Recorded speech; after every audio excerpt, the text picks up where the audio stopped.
Télé Béziers Sud pour les 2 ans. Bonjour Monsieur Ménard. Bonsoir. Merci d'avoir accepté mon invitation. Avec plaisir. Ça fait 2 ans que la télé existe sur Béziers. Quel regard vous avez sur TBS?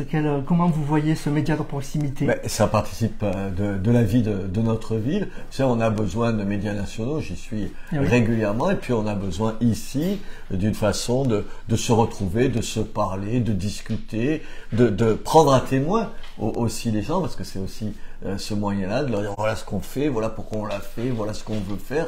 Et puis de tout ça, ça fait une ville où j'espère il fait bon vivre. Vous en parlez, je voulais vous en parler plus tard, mais vous en parlez et je me permets de le dire. Vous, c'est le concret qui vous intéresse, on le voit, les gens le disent, sans pour autant que je dise je suis partisan de Monsieur Ménard, mais moi, tous les gens que je croise dans la rue me disent il a fait des choses, il est concret. J'ai même eu le témoignage de quelqu'un qui m'a dit, il m'a demandé si j'avais une critique à formuler sur la ville. Ça, vous le faites souvent, il paraît, vous demandez aux gens. Oui, parce que c'est la seule chose qui m'intéresse. Il y a deux niveaux dans l'engagement politique, mais c'est pas péjoratif l'engagement politique.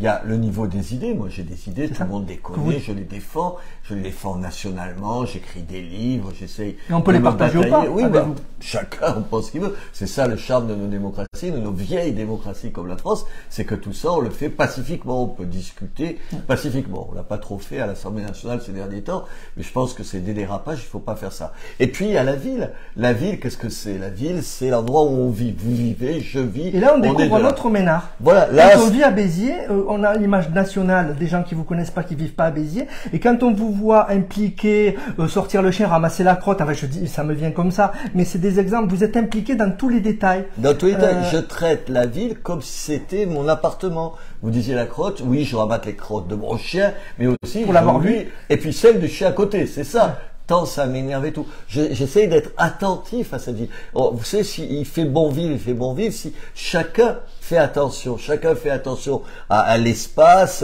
à la propreté, à la tranquillité, et puis ce qui m'importe le plus, au fond, c'est de transformer la ville. Quand je passe sur les allées en ce moment, alors c'est vrai, c'est un chantier et tout, mais je me dis, voilà, dans 6 mois, ces allées, vous vous rappelez, elles étaient noires, les façades étaient noires, le sol était noir et tout. Voilà, on va trouver, parce qu'elles n'ont jamais été comme ça, des allées absolument superbes. Quand je descends je sais pas moi, de la cathédrale au Pont Vieux, je me dis, tiens, il y a une jolie balade. Et je dis pas pour moi je serai même pas candidat aux prochaines élections, donc c'est pas, je plaide pas pour ça, je plaide pour Béziers. Je me dis tiens, j'espère que les Biterrois sont contents. Et puis quand je les croise, je le vois, ils sont contents. Alors ils pensent ou pas comme moi, mais c'est une autre paire de manches.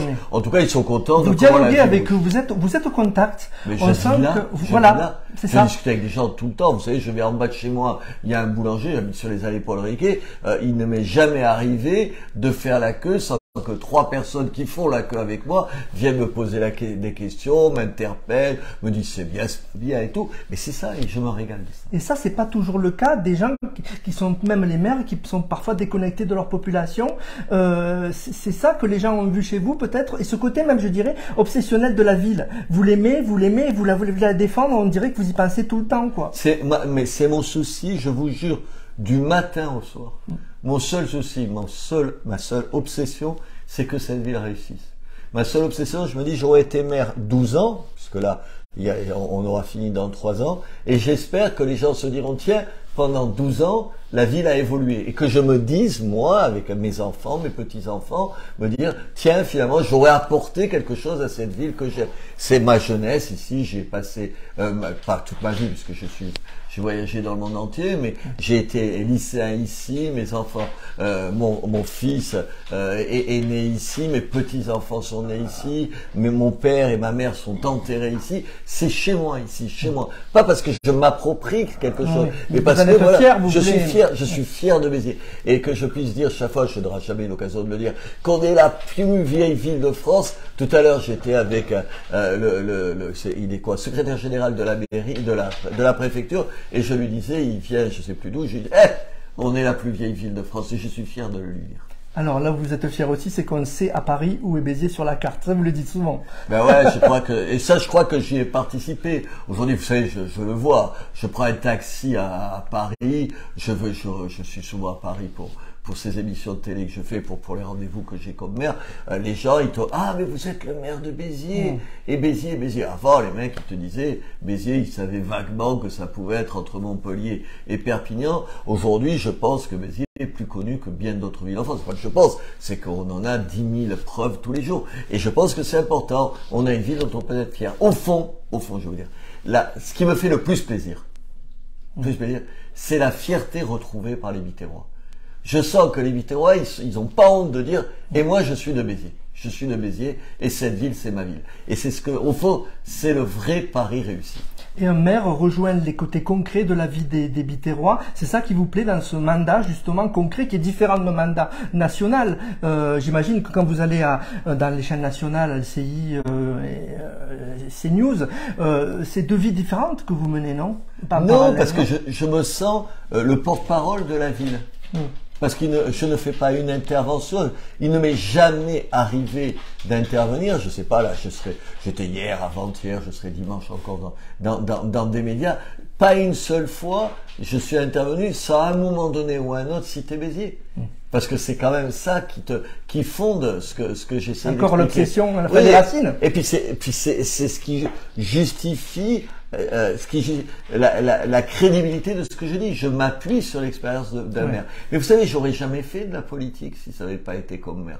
Moi, comment c'est venu, justement, l'idée d'être maire de Béziers? Parce que je venais ici tout le temps en vacances, et oui, parce que toute ma famille était là, et que je voyais la ville dans quel état elle devenait. Mais enfin, rappelez-vous, les allées Paul Riquet, il y a 10 ans, toute la moitié des choses étaient en vente, c'était noir, c'était pas ravalé, toute la ville était sale, il y avait des problèmes de sécurité et tout. Moi, c'est ce qui m'a touché. Sinon, attendez, j'étais journaliste, pourquoi je faisais de la politique, je faisais pas de politique. On vous a poussé ou c'est vous qui avez Ah non, c'est ma femme. C'est ma femme qui m'a dit, il y en a marre que tu te rouspètes tout le temps après Béziers, t'as qu'à changer les choses. Elle m'a dit, t'as qu'à être candidat aux élections. Je réfléchis 5 secondes et j'ai dit, tiens, je vais être candidat aux élections. Et la seule qualité qu'on a avec Emmanuel, c'est qu'on a de la suite dans les idées, qu'on est travailleur. Et voilà.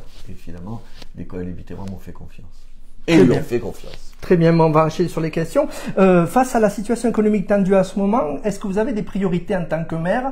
J'imagine que tous les jours, vous êtes confronté à des situations difficiles de Biterrois qui vous disent, ben là, je peux plus à la fin du mois. Même votre épouse, en tant que députée, j'imagine qu'on vient se plaindre et lui dire un peu les problèmes du quotidien aujourd'hui.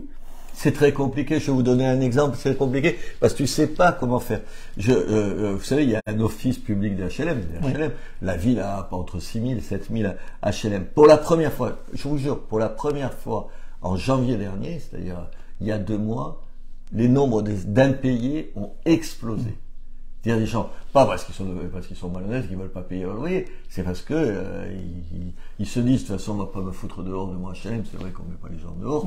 Et très hivernal. Hein. Voilà, et puis on le fait pas, on va dire, je ne vois pas faire ça. Et qu'ils se disent l'argent que j'ai, je l'utilise pour acheter à manger et tout ça. Écoutez, les notes d'électricité, de chauffage en réalité, des gens qui ont des logements collectifs, vous savez, qui n'ont pas un logement, qui ont pas un chauffage individuel mais collectif. Vous savez, il a été multiplié par 3. Comment vous voulez que les gens payent ça? Voilà. Et là, tu es un peu désarmé. Il y a le CCAS aussi qui aide beaucoup. Hein. Qui aide beaucoup, mais pas suffisamment. Moi, je me sens désarmé. À la fois ça, et à la fois j'en veux à une partie de la classe politique qui fait croire des choses qu'elle ne fera pas. Si demain, qui que ce soit gagne les élections en France, personne ne fera passer le SMIC à, je sais pas, 1600, 1800 euros. C'est pas vrai. C'est de la démagogie. Et je le dis pour tout le monde, y compris mes amis politiques de droite et tout ça. Ils ne le feront pas. C'est ce que je ne supporte plus dans la politique. On ne peut plus rien faire, il n'y a plus de marge de manœuvre. Non, surtout, non, il faut pas mentir aux gens. Personne n'augmentera le SMIC à cette proportion-là. Ce n'est pas vrai. Ce n'est pas vrai. Il faut pas mentir aux gens. Puis les gens, ils le sentent. C'est pour ça qu'ils vont plus voter, les gens. Parce qu'ils savent bien que la moitié des promesses que leur font les politiciens, elles ne seront pas tenues. Moi, ce que j'espère, c'est juste que les hommes politiques soient modestes. Moi, j'ai dit tellement de bêtises. J'ai tellement appris de choses. Vous avez fait des mains à coup. Absolument. Mais parce que je me suis trompé sur des choses. J'ai appris de mon métier de maire. Être modeste. Être crédible.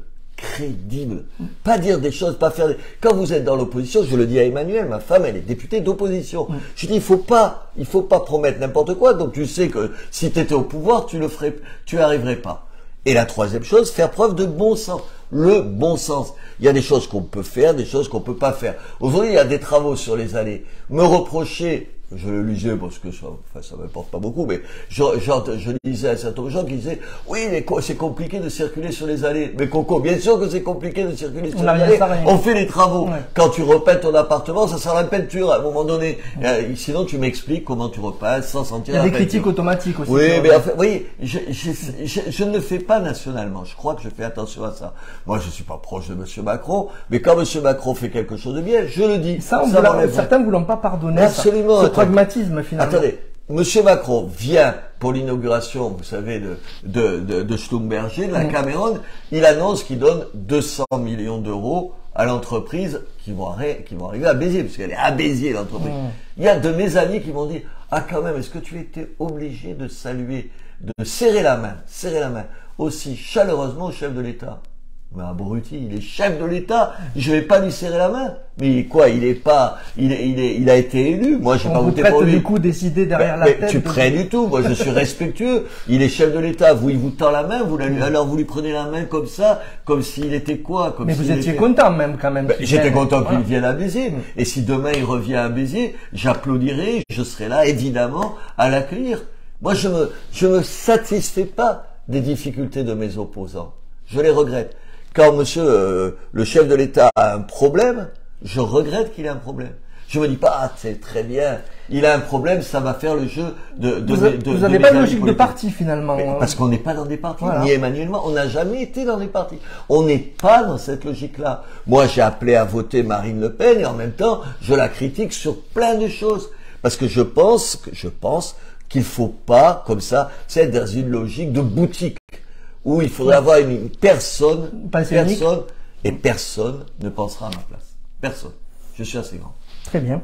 Je voulais parler avec vous aussi de l'énorme débat suscité par la crèche à la mairie.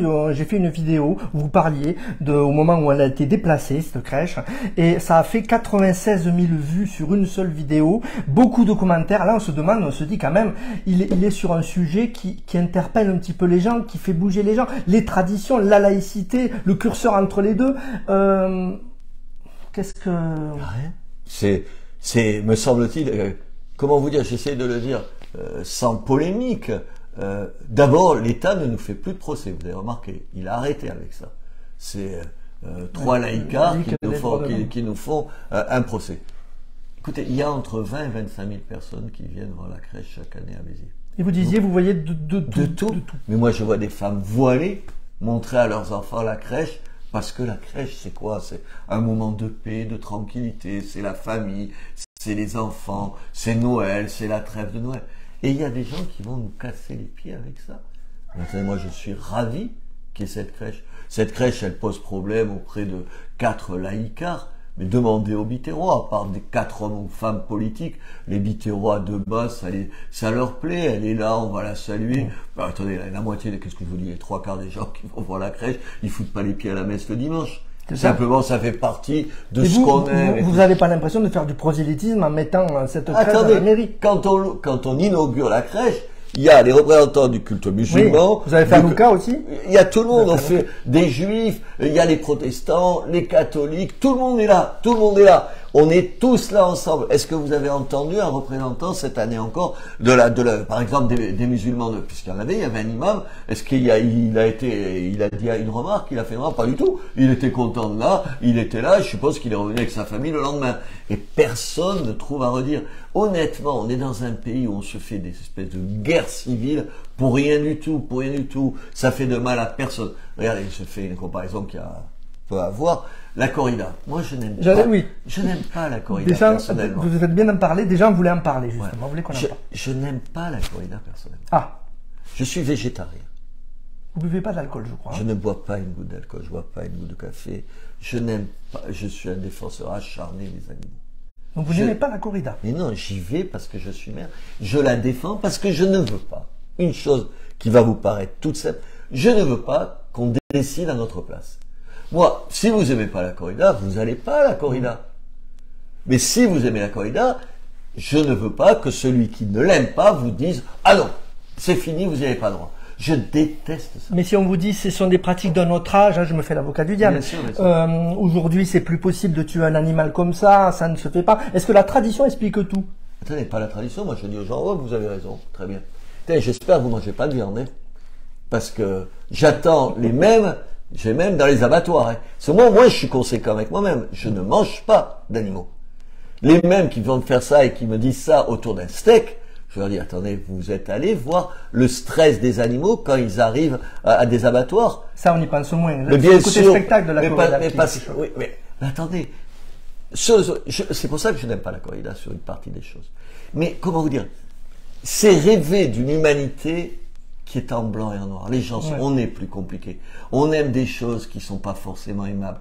L'humanité, elle est compliquée. L'humanité, elle est faire d'une glaise compliquée à manier et tout. On est difficile, on a des côtés sympathiques et pas sympathiques, paradoxaux. Et c'est tout ça. Je déteste l'idée qu'on veuille faire de nous des gens simples. Les bons, vous savez, il y a toujours des espèces de cours de moraline. Je vais t'expliquer ce qui est bien. Écoutez, moi, vous sentez libre, justement, ce que vous dites là. Pas assez. Non, mais vous êtes un tempérament libre, vous aimez, on sent que... J'ai passé ma vie à décider de ma vie. Oui. Vous savez, quand je dis à... Parce que Reporters sans frontières, en fait, ce sont des choses que vous avez créées, voilà. Je dis, quand mes enfants, je leur dis, ils me disent, qu'est-ce qu'on va faire dans la vie et tout, je leur dis, moi, j'ai toujours vécu dans un luxe absolu. Vous allez voir, pas d'argent, pas du tout d'argent. Vous savez ce que c'est le luxe absolu? C'est que chaque fois qu'un matin je me suis réveillé en me disant je veux plus faire ou je suis pas heureux dans ce que je fais, j'ai changé dans la journée. J'ai changé dans la journée, toute ma vie. Et ça, c'est une liberté qui n'a pas de... Tout le monde ne le fait pas. Voilà. Mais attends, je dis pas que tout le monde peut le faire.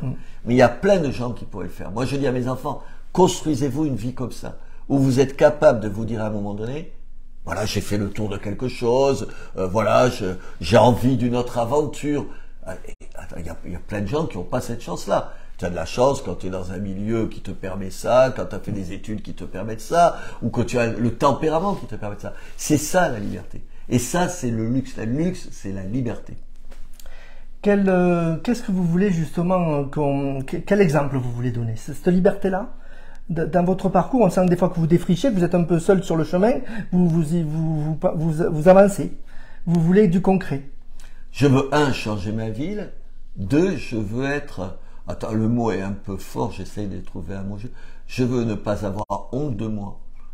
Je veux pouvoir me dire, les choix que tu as faits, c'est les bons choix. Il y en a où je me suis trompé.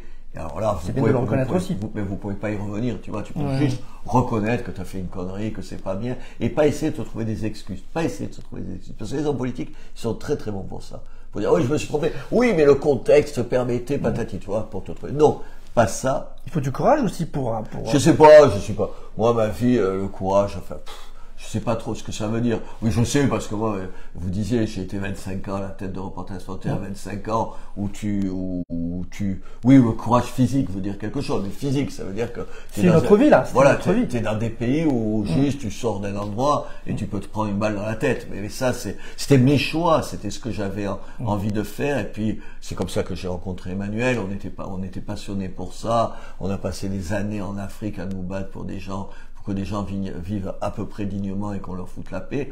Voilà, mais est-ce que je sais pas, c'est peut-être de l'inconscience. Moi, j'ai jamais eu ces peurs-là. C'est drôle. Vous avez peur? Bien sûr que t'as peur. J'ai des souvenirs. Ils l'ont fait, ils ne savaient pas que c'était impossible, alors ils l'ont fait. Oui, et puis tu réfléchis pas toutes les 5 minutes. Si tu devais réfléchir de tout, tu fais. Oui. Donc, votre amour pour Béziers, on l'a évoqué. Béziers pour l'avenir, vous le pensez comment? Il y a des projets encore qui sont en cours? Il y en a plein. Béziers a besoin de quoi? Béziers a besoin, vous savez, on a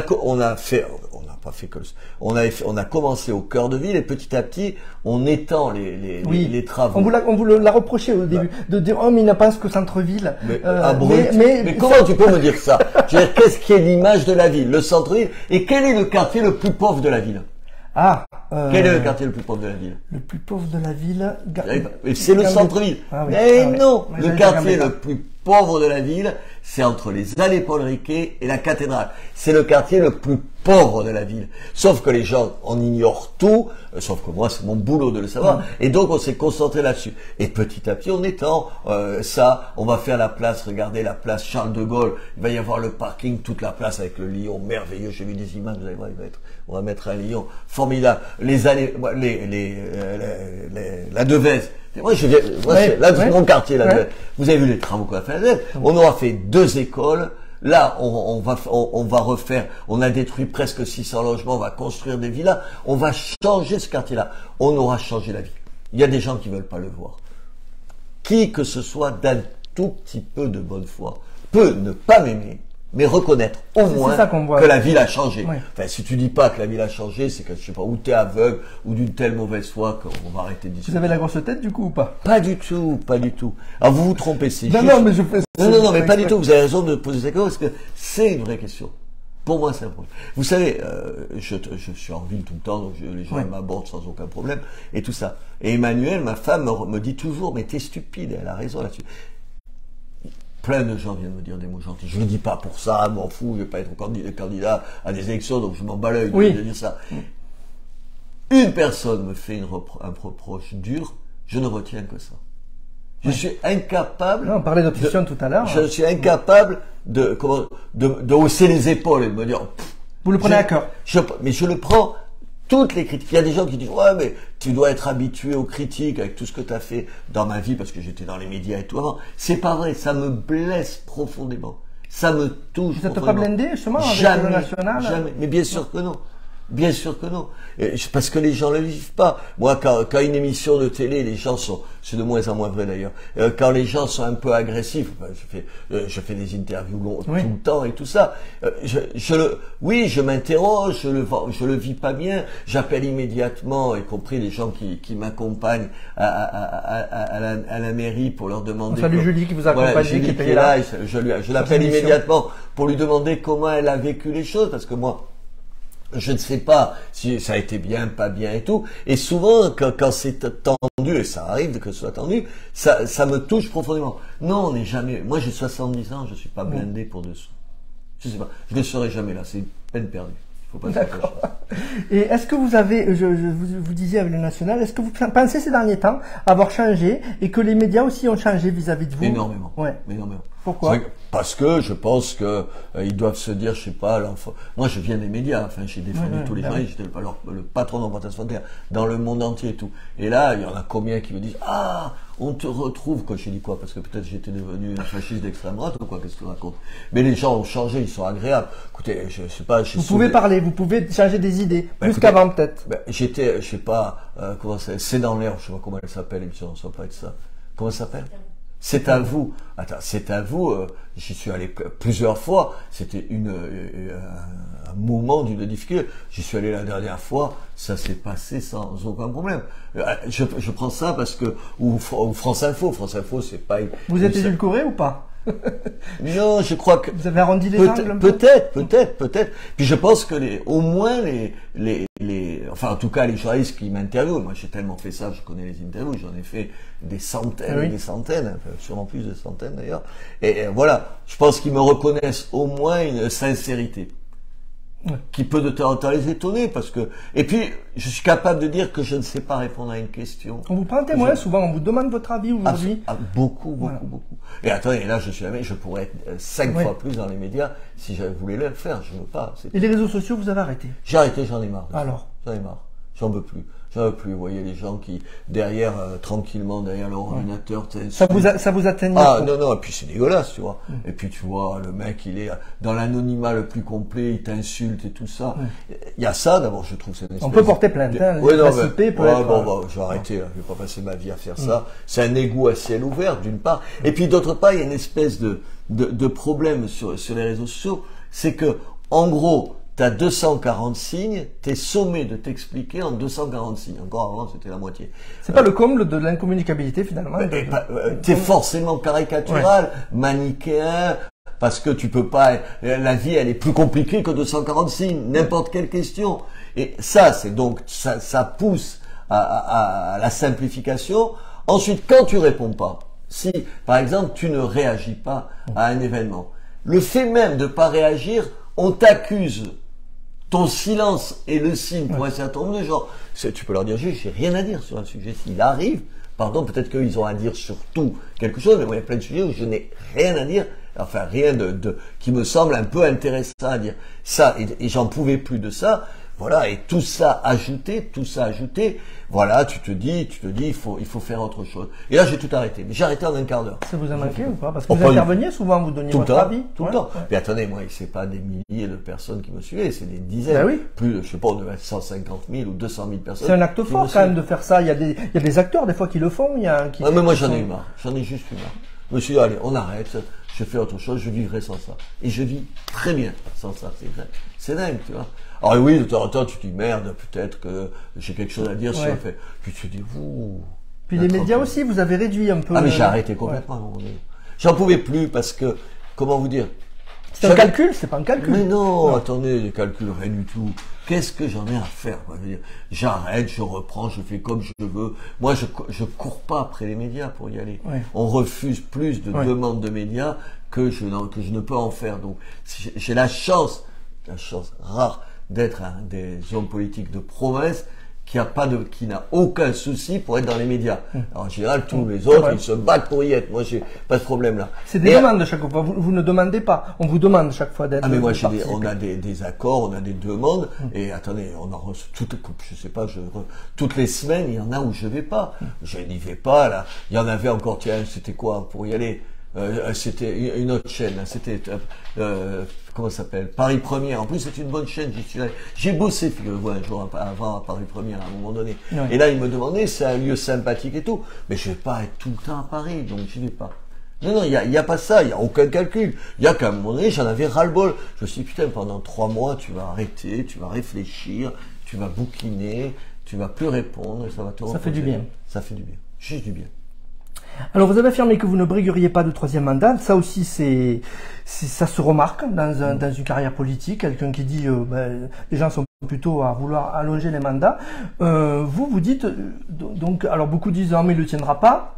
Ah bien, il ne tiendra pas, ça c'est sûr, je le tiendrai. Mais attendez, je l'ai dit dès mon élection. On peut pas me reprocher, les gens l'ont pas entendu. Dès mon élection, j'ai dit je ferai 2 mandats de maire et ça suffit. 2 mandats de maire, c'est 12 ans.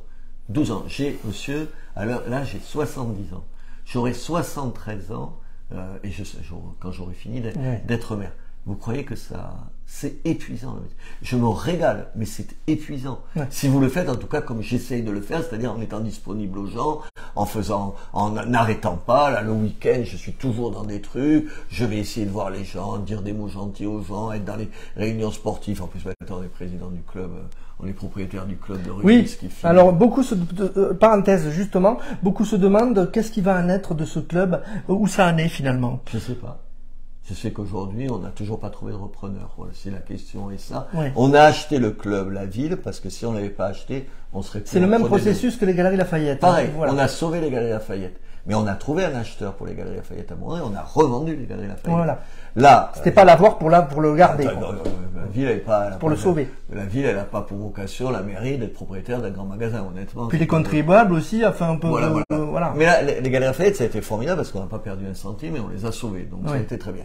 Le club, il me semble tellement important pour la ville. C'est tellement l'âme de la ville. C'est tellement une partie existentielle de la ville. Béziers, le rugby, c'est un mariage comme ça. On se tient comme ça. Et si on n'avait pas en 48 heures trouvé l'argent et acheté le club aujourd'hui on ne jouerait plus en Pro D2, on serait comme Narbonne ou Lourdes. Puis je suis passé à Lourdes hier, tiens, en voiture en allant le chat qui s'invite. Je vois. Et donc il n'y aurait plus de club. Et ça, je ne veux pas l'imaginer. Mais à l'heure où nous parlons tous les deux, nous n'avons pas de trouvé de repreneur. Sur le ton de la boutade, au moment des vœux de l'aglo, vous interpelliez la dame de Genvia en lui disant vous pouvez acheter le club. Et ça, vous le faites un peu. À tout le monde. Ça peut marcher. Hein. Chaque fois que je rencontre quelqu'un, je lui dis mais même attendez, j'étais à Mont-de-Marsan. Quelle raclée d'ailleurs, mon prix, mais enfin parlons de ça. Et j'ai 2 ou 3 types, 3 personnes qui me connaissent pour la télé. Tout, ils viennent me voir, monsieur le maire et tout ça. Et quand ils me disent voilà, je suis patron de ça, je dis ça vous dit pas d'acheter le club de Béziers? Pour l'instant, je n'ai jamais eu de oui. Donc on va voir. Donc voilà, vous espérez, mais le but c'est de le revendre, mais il faut le revendre à des gens crédibles. Très bien. Donc il y avait la corrida, je vais voir des questions en direct. Vous acceptez qu'on regarde. Voilà. Il y a eu beaucoup de commentaires. Voilà, le son marche, c'est bon. Je vais regarder les commentaires en direct pour. Voilà. Alors, et la sécurité hors centre-ville, il y a une question. Et la sécurité hors centre-ville. Bah écoutez, pour la sécurité, on est passé de 30 policiers à 110 policiers, de 30 caméras à 430 caméras. Il faudrait encore en mettre plus. À un moment donné, la ville peut pas tout faire. C'est pour ça que j'étais tellement content que les CRS arrivent, oui. Y compris à la Devèze, où ça a calmé tout à tête d'un coup les ardeurs d'un certain nombre de petits arbres. C'était une demande que les CRS viennent? Bien sûr. Vous avez demandé à Darmanin, à M. Darmanin. Bien sûr, moi je parle avec M. Darmanin sans beaucoup de problèmes, et j'espère que quand on aura le nouveau commissariat, ça donnera des conditions de travail plus faciles pour les policiers nationaux. C'est un combat sans fin. Mais attendez, rappelez-vous, il y a 10 ans, la sécurité à Béziers quand même. Je veux bien. Tout n'est pas réglé, je suis absolument d'accord. Il y a encore des choses à faire, je suis absolument d'accord.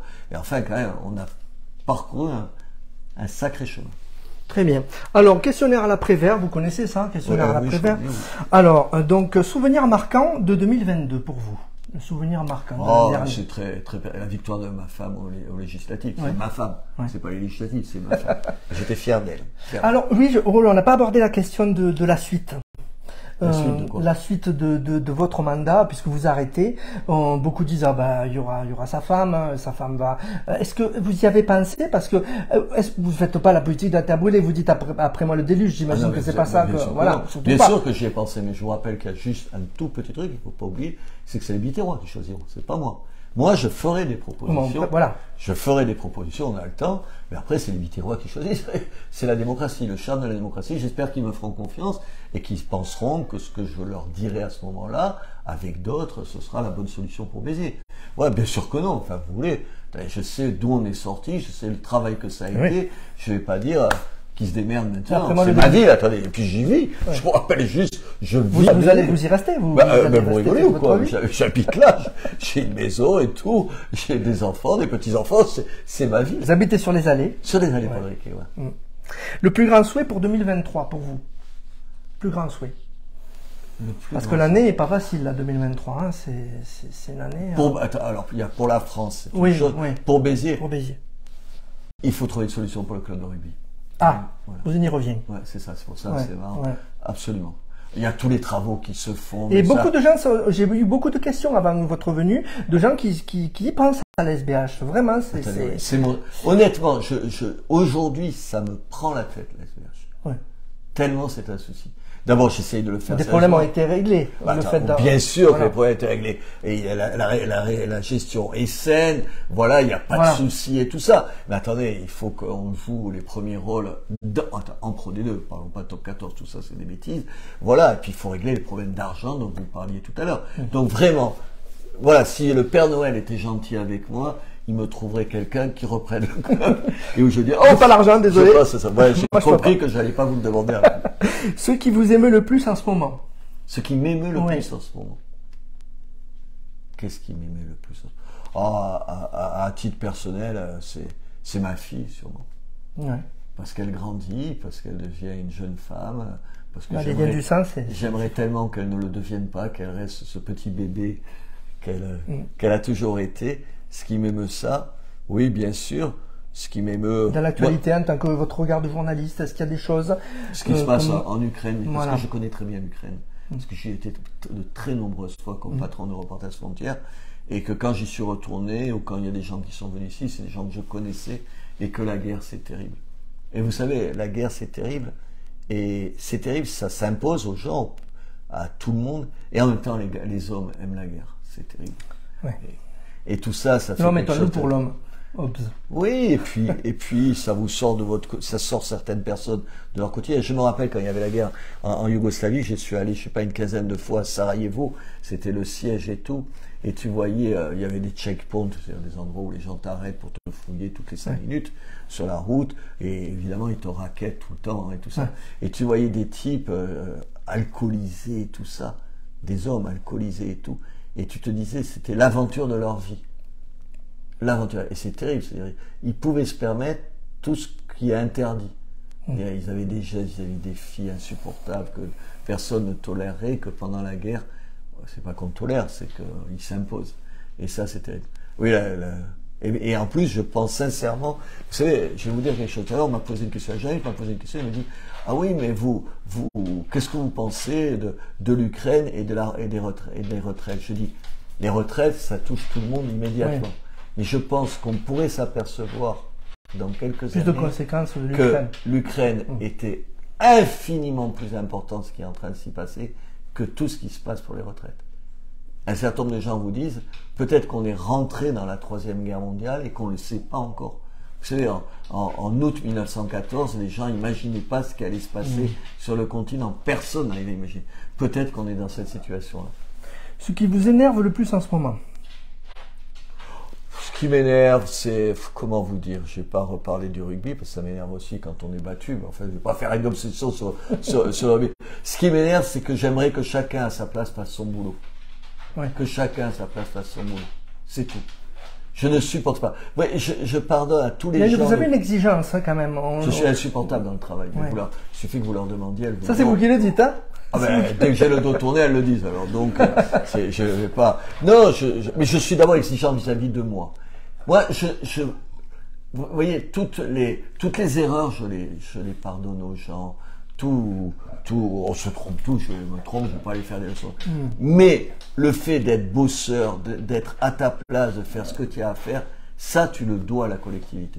Et je me mets dans des colères, enfin, il suffit que vous leur demandiez. Le matin, je suis à 7h30 au plus tard à la mairie, et à 7h30, je me mets en colère parce que tout ne fonctionne pas comme je veux. Et ça m'exaspère. La colère n'est pas bonne conseillère, on dit.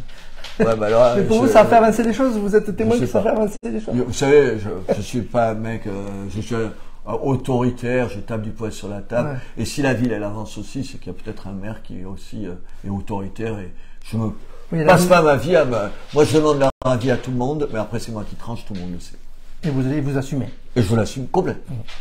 Alors, plus chanteur ou artiste préféré, on vous a rarement entendu sur vos goûts à 70 ans, aujourd'hui, en tant qu'ancien journaliste. Est-ce qu'on a une culture, des goûts particuliers, ou c'est éclectique, c'est élitiste? J'aime beaucoup je vais beaucoup au cinéma. J'ai fait cinéma à la fac en même temps que philo. Ah. C'est drôle. Il m'en reste pas grand chose, mais il me reste le goût du cinéma. Non, j'écoute beaucoup de musique. Et j'écoute, comme j'ai 70 ans que j'ai peur de finir comme un vieux con, c'est beaucoup ma fille qui me choisit de la musique, parce que je me dis, elle a 20 ans, peut-être que je serais pas totalement ringard. Clara Luciani, ça vous parle? Oui, voilà. Venez chez moi, vous verrez tout ce que j'écoute. Et c'est ma fille qui me fait écouter un certain nombre de choses. Ce qui m'empêchera pas d'aller voir Pierre Perret demain, parce qu'on se connaît, j'ai même dormi chez lui et tout. Il a même composé une chanson pour Reporters sans frontières. D'accord. C'est drôle. Ah oui, d'accord. C'était il y a très longtemps. Très bien. Le film préféré? C'est difficile. Parce que j'aime beaucoup le cinéma. Oh, je dirais, il y a un film que j'ai beaucoup aimé, et c'est d'actualité, c'est Cria Cuervos, vous vous rappelez? Oui, ça c'est Almodovar, non? Non, c'est comment il s'appelle? Non, son nom m'échappe. Il vient de mourir, il est mort là, il y a 15 jours. L'auteur c'était l'héritier de Buñuel. Voilà, j'allais dire Buñuel, mais Buñuel est mort. C'est entre Buñuel et Almodovar. Et donc voilà, je prends ce film-là. Mais je suis bon public. Ce qui vous surprend le plus comme qualité chez quelqu'un, quand vous rencontrez une personne? Son intelligence. Moi, je suis bluffé par l'intelligence des gens. La semaine prochaine, je vais dîner avec Alain Finkielkraut. Ah oui. Je connais très bien Régis Debray, je connais des gens comme ça. Vous savez... C'est une chance de fréquenter... Parce que j'ai été journaliste, je les ai interviewés et tout, donc j'ai eu la chance de les voir et tout. Vous savez, quand vous êtes face à quelqu'un dont l'intelligence est à l'œuvre quand il vous parle, quand il a le raisonnement, l'enchaînement, tu te dis, mais c'est incroyable d'être aussi intelligent, aussi cultivé et tout. Comme je suis, j'ai pas cette intelligence-là, j'ai pas cette culture-là, je suis admiratif, mais admiratif. Ouais, vous jalousez pas. Pas du tout. Je regarde et je me dis, mon Dieu, que j'aimerais être le quart ou le 10e de l'intelligence du mec qui est en face de moi. Je serais tellement fier. C'est le plus marquant souvenir de votre vie. Alors, les invités souvent me disent la naissance des enfants, c'est souvent ce qui marque le plus. Mais dans votre vie générale, hein, ça peut être aussi la vie professionnelle. Oh, deux, une ancienne et une récente. La plus ancienne, le départ d'Algérie. Ouais. Ah, ça a été pour ma famille un drame absolu. Carlos Saura. Carlos Saura. Voilà, Saura. exactement. Il a fait C'est plein ça, de Béziers qui nous suit et Voilà. qui a écrit. Carlos Saura. Et c'est très bien écrit. C'est la musique, on la connaît tous et tout, vous voyez. Oui, le départ de l'Algérie. On sort pas facilement de son enfance. Et moi, j'en suis jamais sorti. Oui. Une de vos qualités? Je sais pas, c'est difficile de faire, de parler de soi-même. Je crois que je suis travailleur. Ouais, la ténacité, j'allais dire. Voilà, Ouais. j'ai de la suite dans les idées. Ouais, voilà. Voilà. Un de vos défauts? Je suis emporté, soupolé, je peux me mettre dans des colères qui se justifient pas et tout. Vous le vivez mieux, ça, le fait de vous accepter mieux qu'avant? Si j'ai fait des progrès dans ce domaine-là ou quoi? Non. Non. Les gens, ils te disent avec l'âge, tu vas être plus raisonnable, ou avec l'âge, ça empire. Donc, je sais pas comment ça va finir quand j'aurai 80 ans. Peut-être que plus personne ne me supportera et j'irai vivre au fin fond de l'Aubrac, loin de tout le monde, parce que personne ne supportera ce vieux grincheux. Très bien. Et ce qui vous obsède au quotidien? Alors ça, on va pas être surpris de la réponse, je crois. Béziers. Mais vraiment, c'est pas. Je voudrais vous dire, c'est pas une façon de parler. C'est pas. Je veux dire, je suis troublé. Je me mets en colère parce que les gens dans la rue, le type a jeté sa canette, parce que la façade n'a pas été bien faite, parce que les travaux sont pas exactement comme je veux. Je prends tout à cœur, à vif. Mais peut-être que c'est comme ça qu'on fait avancer les choses. En même temps, ça me remue le cœur et le corps, et en même temps, je sais pas faire autrement. Donc, j'ai aucun mérite. Je sais pas faire autrement. Merci beaucoup d'être venu, d'avoir pris le temps. J'ai un petit quelque chose pour vous. Parce qu'on a parlé d'une vidéo qui a cartonné, et je me suis permis je vais vous remettre un trophée. Oh. Parce que 96 000 vues sur une vidéo, ça fait le 10e de tout ce qu'on a fait depuis 2 ans, 1 million de vues. Et on a fait carrément un 10e avec la crèche à la mairie. Donc 96 000 vues sur une vidéo, un petit trophée, voilà. Merci, il va être à la mairie. À la mairie. Et il y en a un deuxième. Un seul trophée, ça va. Sur les commentaires, voilà. Oui. Parce que je voulais aussi marquer le coup sur les commentaires, nombre de commentaires, de likes, 3619 et 2040 commentaires. Quelqu'un qui suscite autant le débat, qui suscite autant ça méritait. Ça me touche beaucoup. Merci. C'est une attention qui me touche, vraiment. Merci Robert. Je vous le dis pas pour vous faire plaisir. Merci monsieur Ménard. Parce que j'aimerais bien que les gens continuent comme ça, à écouter, à se dire finalement, voilà, ça vaut le coup de débattre. Vous savez, la seule chose qui compte, c'est pas d'être d'accord, c'est d'accepter qu'on ne soit pas d'accord. C'est tout. L'accepter. Et de ne pas en faire une guerre civile. On n'est pas d'accord, on débat. Ce pays, il a ce génie-là. Ce génie d'accepter le débat, même un peu virulent et tout, mais le débat. Je voudrais pas qu'on perde ces qualités-là. Comment vous avez vécu cette interview-là? Très bien. Mais c'est amical, c'est sympa. Oui, voilà, c'est local. Et on est chez nous. On est chez nous. À Kies-Béziers? À Kies-Béziers. Merci. Merci.